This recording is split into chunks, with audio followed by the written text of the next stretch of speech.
இங்கே நம்ம என்ன பார்க்க போகிறோம் 10th மேக்ஸில் சாப்டர் 1ல் எக்ஸசைஸ் 1.3ல் செகண்ட் சம் பார்க்க போகிறோம். என்ன கொடுத்துருக்காங்க, டொமைன் கோடமைன் கொடுத்துட்டாங்க. ரிலேஷன் எங்கேருந்து போகுது, எக்ஸ்லேருந்து என்னக்கு போகுது, கொடுத்துருக்கிறது ஃபங்க்ஷனாக செக் பண்ண சொல்லியிருக்காங்க.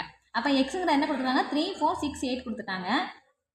டொமைன் கொடுத்துருக்காங்க. கோடமைன் என்ன கொடுத்துருக்காங்க, நேச்சுரல் நம்பர். நேச்சுரல் நம்பர் எதுலேருந்து ஸ்டார்ட் ஆகும், 1, 2, 3, 4, 5, 6 வெக்கிட்டே இருக்கும்.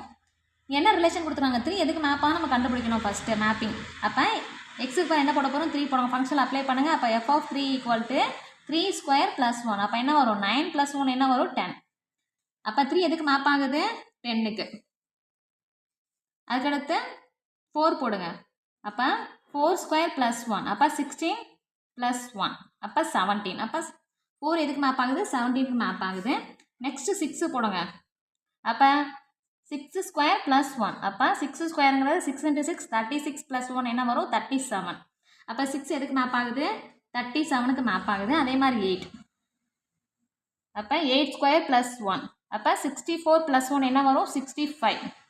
அப்போ 8க்கு எதுக்கு மேப் ஆகுது, 65க்கு மேப் ஆகுது.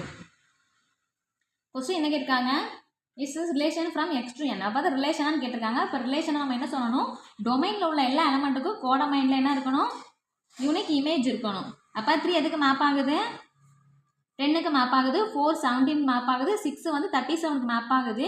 8 65க்கு மேப் ஆகுது. தர்ஃபோர் என்ன சொல்லலாம், each element in X have a unique image in n. Therefore என்ன சொல்லிடலாம், கொடுத்துருக்க ரிலேஷன் வந்து என்ன சொல்லலாம், f is a function from x to n. Next sum next வீடியோவில் பார்க்கலாம்.